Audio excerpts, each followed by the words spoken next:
Hello विद्यार्थी मित्रों, नमस्कार। ओम शांति। तो આપણે 9મા ચેપ્ટરની અંદર આનુવંશિકતાના સિદ્ધાંતોમાં આગળ વધીએ તો આજે આપણો ટોપિક છે મિત્રો લિંગ નિશ્ચયનનો। બરાબર, માનવ સહિતના પ્રાણીઓની અંદર લિંગ નિશ્ચયન કેવી રીતે થાય છે અને બીજા પ્રાણીઓમાં પણ લિંગ નિશ્ચયન કેવી રીતે થાય છે તેનો અભ્યાસ કરીએ।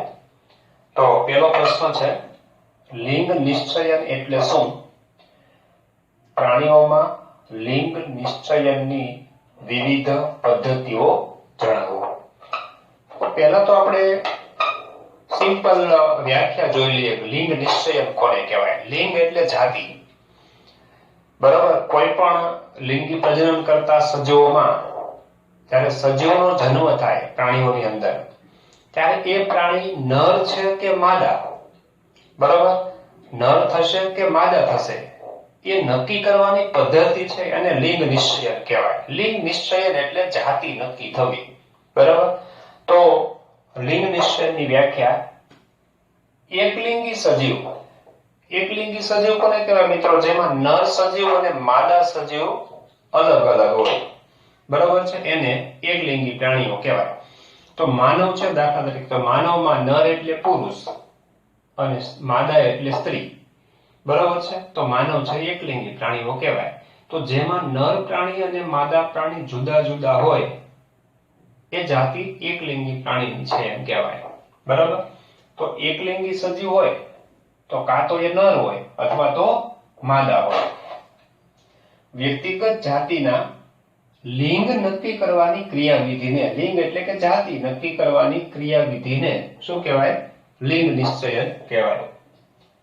ફલન ક્રિયા દ્વારા નિર્માણ પામતા યુગ્મનજ, આપણે જોઈ ગયા મિત્રો ગયા લેક્ચરની અંદર કે ભાઈ નરજન્યુ અને માદાજન્યુનું જોડાણ થાય એ ક્રિયાને ફલન કહેવાય। ફલન થાય એટલે એનો પ્રથમ કોષ બને જેને યુગ્મનજ એટલે કે ફલિતાંડ કહેવાય છે। યુગ્મનજ માંથી વિકસતો સજીવ એટલે કે યુગ્મનજ બને ને એમાંથી ગર્ભ વિકાસ થાય એટલે એમાંથી સજીવનો વિકાસ થાય। તો આ સજીવ નર કે માદા તરીકે વિકસે, કાં તો નર બને કાં તો માદા બને, તો એ બાબત લિંગ નિશ્ચયન કહેવાય।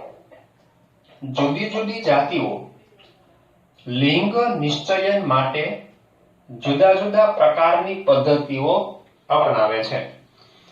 તો કઈ રીતે જુદા જુદા પ્રકારની પદ્ધતિઓ છે? તો આપણે એક બે ઉદાહરણ જોઈએ। દાખલા તરીકે કેટલાક સરીસૃપ પ્રાણીઓ લિંગ નિશ્ચયન વાતાવરણના કારક, કારક એટલે મિત્રો પરિબળ, કારકનો મતલબ થાય પરિબળ, વાતાવરણના કારક એટલે કે વાતાવરણના પરિબળ જેવા કે તાપમાન પર આધાર રાખે છે। તો કેટલાક સરીસૃપ પ્રાણીઓ છે એ લિંગ નિશ્ચયન માટે કોનો આધાર રાખે છે? તાપમાનનો આધાર રાખે છે, એટલે કે તાપમાન પરિબળ પણ લિંગ નિશ્ચયન ઉપર અસર કરે છે। ફલિત ઈંડાને કયું તાપમાન પ્રાપ્ત થાય તે બાબત વિકસતા પ્રાણી નર કે માદા જાતિના નિશ્ચય માટે નિર્ણાયક બને છે।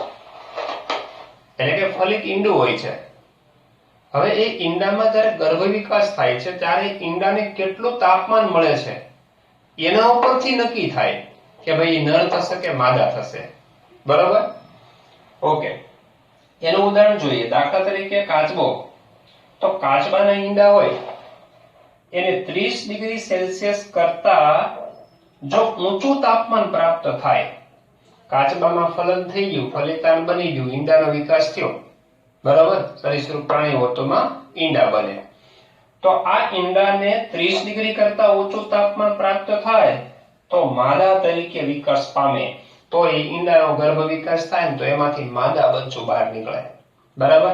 અને 30 ડિગ્રી સેલ્સિયસ કરતા જો નીચું તાપમાન પ્રાપ્ત થાય તો ઈંડામાં નર પ્રાણી છે વિકાસ પામે છે। પછી મગરની અંદર જોઈએ, બરાબર, મગરમાં આના કરતા ઉલટું હોય છે કે મગરમાં જ્યારે ઊંચું તાપમાન મળે, 30 ડિગ્રી સેલ્સિયસ કરતા ઊંચું તાપમાન પ્રાપ્ત મળે, બરાબર, તો નરનો વિકાસ થાય છે અને નીચા તાપમાને માદાનો વિકાસ થાય છે। તો મિત્રો સ્પષ્ટ છે કે સરીસૃપ કેટલાક પ્રાણીઓ એવા છે કે જેમાં પ્રાણી નર થશે કે માદા થશે તેનો આધાર ઈંડાને મળતા તાપમાન ઉપર આધાર રાખે છે. બીજો પોઈન્ટ છે મનુષ્યમાં વ્યક્તિગત લિંગ નિશ્ચયન લિંગી રંગસૂત્રો અને તેના પર રહેલા જનીનો દ્વારા થાય છે. એટલે કે માનવમાં લિંગ નિશ્ચયન કઈ રીતે થાય છે? તો માનવની અંદર માતા અને પિતા તરફથી કયા રંગસૂત્રો વારસામાં આવે છે એના પરથી લિંગ નિશ્ચયન થાય છે. હમણાં જે વિગતવાર આપણે પ્રશ્ન જોઈએ છીએ. મનુષ્યમાં લિંગ નિશ્ચયન આનુવંશિકતા પર આધારિત છે. આનુવંશિકતા પર એટલે વારસા પર. બરાબર છે. નર થશે કે માદા થશે એ વારસા ઉપર આધાર રાખે, કારણ કે નર કે માદા બનવાની ક્રિયા આનુવંશિક ક્રિયા છે, એટલે કે વારસો છે. એટલે મનુષ્યમાં લિંગ નિશ્ચયન છે એ આનુવંશિકતા પર આધારિત છે એમ કહેવાય, કારણ કે માતા અને પિતા તરફથી કયા રંગસૂત્રો વારસામાં આવે છે એના પરથી માનવની લિંગ એટલે કે જાતિ નક્કી થાય છે.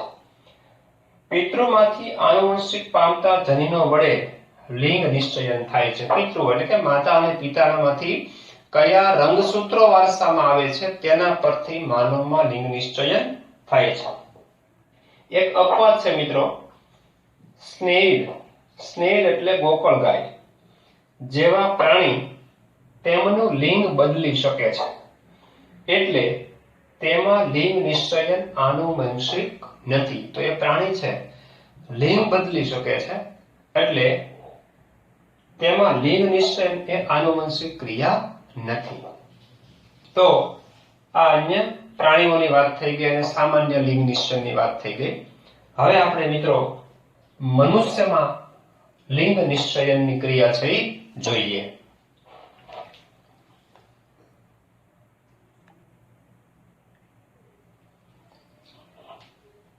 તો મિત્રો પ્રશ્ન છે માનવમાં લિંગ નિશ્ચયન અથવા મનુષ્યમાં લિંગ નિશ્ચયન.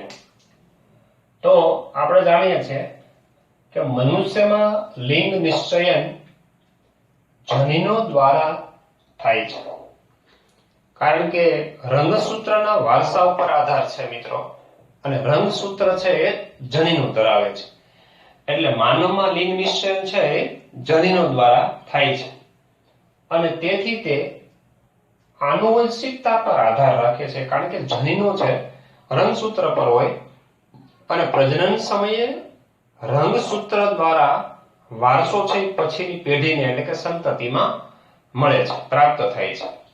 તો એ કયા પ્રકારના રંગસૂત્ર મળે છે અને રંગસૂત્ર પર જનીનો આવેલા હોય છે, એટલે એમ કહેવાય કે માનવમાં લિંગ નિશ્ચયન છે જનીનો દ્વારા થાય, અને તેથી તે આનુવંશિકતા પર આધાર રાખે છે. એટલે કે પિતૃ તરફથી જે પ્રકારના જનીનો વારસામાં મળે એની ઉપર આધાર છે માનવમાં નર થશે કે માદા થશે.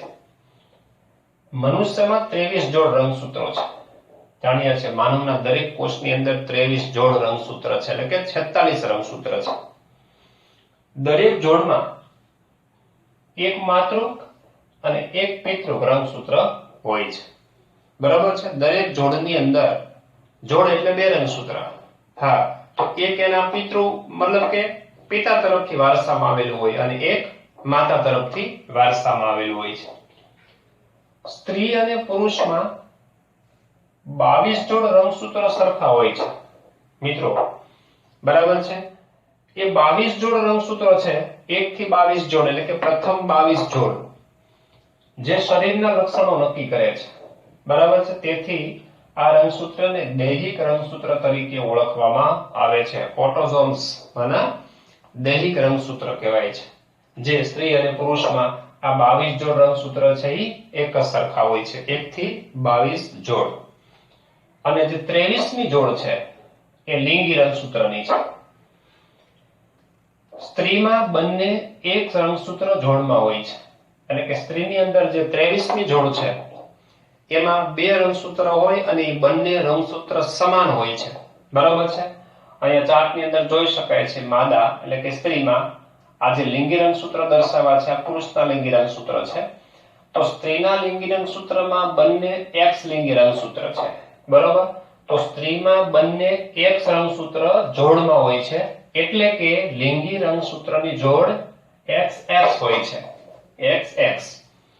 જ્યારે પુરુષમાં એક સામાન્ય આકારનું X રંગસૂત્ર, આ સામાન્ય આકારનું X રંગસૂત્ર, અને બીજું નાનું Y રંગસૂત્ર, આ નાનું હોય કદમાં, બરોબર છે. આ તો Y રંગસૂત્ર આપણે સંજ્ઞા તરીકે દર્શાવ્યું છે, બાકી વાસ્તવની અંદર Y લિંગી રંગસૂત્ર છે એ થોડું નાનું હોય અને વળેલું હોય છે. X લિંગી રંગસૂત્ર છે, દાખલા તરીકે અહીંયા આપણે દોરીએ કે ભાઈ સમજો આ X લિંગી રંગસૂત્ર છે, બરાબર, અને એની બાજુમાં આપણે Y લિંગી રંગસૂત્ર દર્શાવીએ તો Y લિંગી રંગસૂત્ર છે એ X લિંગી રંગસૂત્ર કરતા નાનું હોય અને આવી રીતે કદમાં વળેલું હોય છે, બરાબર છે. Y રંગસૂત્ર એ નાનું અને વળેલું હોય છે. નાનું હોય છે એટલે મિત્રો 46 રંગસૂત્ર હોય છે માનવની અંદર, અને આપને ખ્યાલ છે કે આ રંગસૂત્ર હોય, રંગસૂત્ર પર DNA આવેલું હોય છે, એવું આપણે ગયા લેક્ચરની અંદર ભણી ગયા. અને આ DNA નો નાનો જે ખંડ છે, બરાબર છે, DNA નો નાનો ખંડ જનીન તરીકે વર્તે છે. તો એ જનીનો છે, બરાબર. રંગસૂત્ર પર જનીનો આવેલા હોય છે, તો રંગસૂત્ર જેમ મોટું કદનું હોય એમ એના પર વધારે જનીનો આવેલા હોય, અને રંગસૂત્ર જેમ નાના કદનું હોય એમ એના ઉપર ઓછા જનીનો હોય છે. તો Y લિંગી રંગસૂત્ર છે ટૂંકું હોય છે, નાનું હોય છે, એટલે એની ઉપર સૌથી ઓછા જનીન આવેલા હોય છે. તો પુરુષમાં એક સામાન્ય આકારનું રંગસૂત્ર જેને આપણે X કહીએ છીએ, અને બીજું છે કેવું હોય છે મિત્રો, નાના કદનું હોય. નાના કદનું હોય એને શું કહેવાય? Y લિંગી રંગસૂત્ર કહેવાય, બરોબર છે. એટલે કે લિંગી રંગસૂત્રની જોડ કઈ થશે પુરુષમાં? X લિંગી રંગસૂત્ર અને એક Y લિંગી રંગસૂત્ર. એટલે કે સ્ત્રીમાં જનીન બંધારણ શું થયું લિંગી રંગસૂત્રનું? XX, અને પુરુષમાં શું થયું? X અને Y. ઓકે.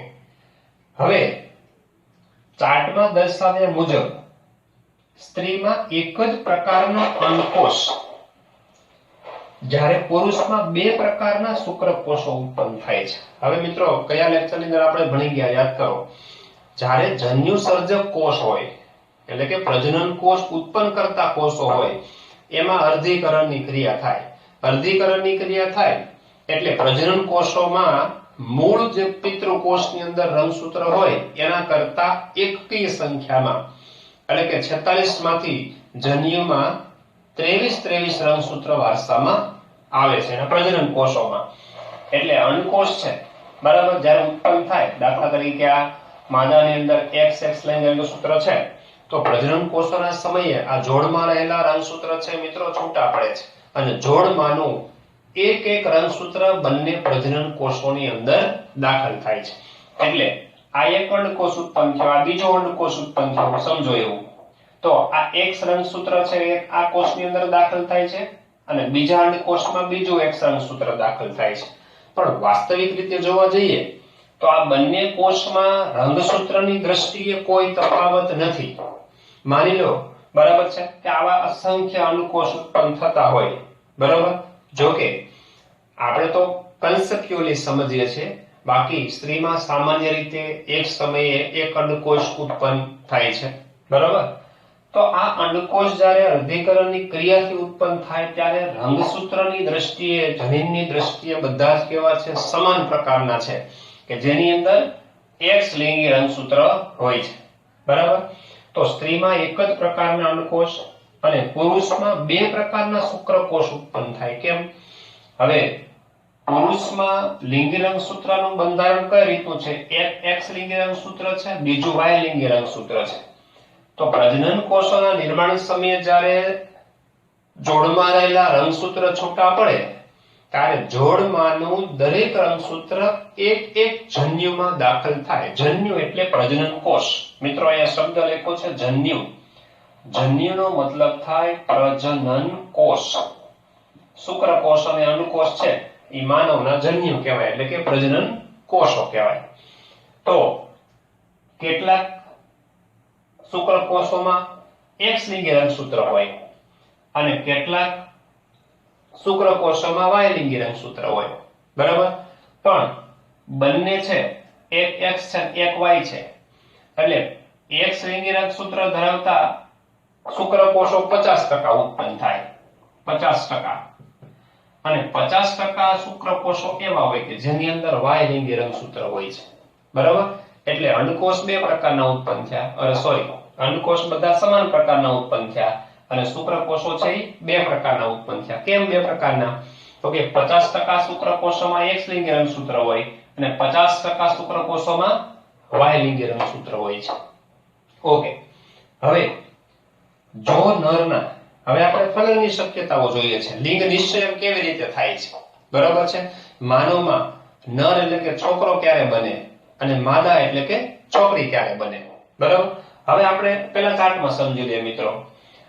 આ અંડકોષો છે અને આ શુક્રકોષો છે. હવે અહીંથી આપણે બધી શક્યતાઓ વિચારી લઈએ કે આ અંડકોષ છે, બરાબર. આ અંડકોષ અને આ શુક્રકોષ જો ફલનમાં ભાગ લે તો અહીંથી આ X લિંગી રંગસૂત્ર વારસામાં આવે, અહીંથી પણ આ X લિંગી રંગસૂત્ર વારસામાં આવે, તો બંને X લિંગી રંગસૂત્ર ભેગા થાય છે તો ઉત્પન્ન થનાર નવી સંતતિ છે એ માદા એટલે કે છોકરી બનશે. અચ્છા, હવે આ X લિંગી રંગસૂત્ર અને આ Y લિંગી રંગસૂત્ર ધરાવતો શુક્રકોષ જો એ અંડકોષનું ફલન કરે તો XY જનીન બંધારણ થાય, એટલે કે ઉત્પન્ન થતી સંતતિ નર એટલે કે છોકરો બનશે. હા, એવી જ રીતે સેમ આ X લિંગી રંગસૂત્ર ધરાવતો અંડકોષ અને X લિંગી રંગસૂત્ર ધરાવતો શુક્રકોષ માદા એટલે કે છોકરી, અને અહીંયાથી આ X અને અહીંયાથી આ Y લિંગી રંગસૂત્ર જ્યારે વારસામાં આવે ત્યારે બંધારણ XY થશે, એટલે કે નર એટલે કે છોકરો બનશે, બરાબર. તો જો નરના X જન્યુ અને માદાના X જન્યુનું ફલન થાય, નરના X જન્યુ હોય એ માદાના X જન્યુ સાથે ફલન કરે, બરાબર, તો સંતતિ કેવી બનશે? માદા જ બનશે, બરાબર. તો આવનારું બાળક છે એ માદા હશે. અને જો Y જન્યુ, આ Y જન્યુ વારસામાં આવે છે, બરાબર. આ બે કિસ્સાઓની અંદર Y જન્યુ વારસામાં આવે શુક્રકોષ દ્વારા પિતા તરફથી, બરાબર. તો જો નરમાં Y જન્યુ અને માદાના X જન્યુનું ફલન થાય તો આવનારું બાળક નર હશે, બરાબર. તો આ બાળકો એટલે કે બધા બાળકો છોકરો કે છોકરી તેમની માતા પાસેથી X રંગસૂત્ર મેળવે છે, કારણ કે માતાના જનીન બંધારણમાં X સિવાયનું કોઈ રંગસૂત્ર જ નથી.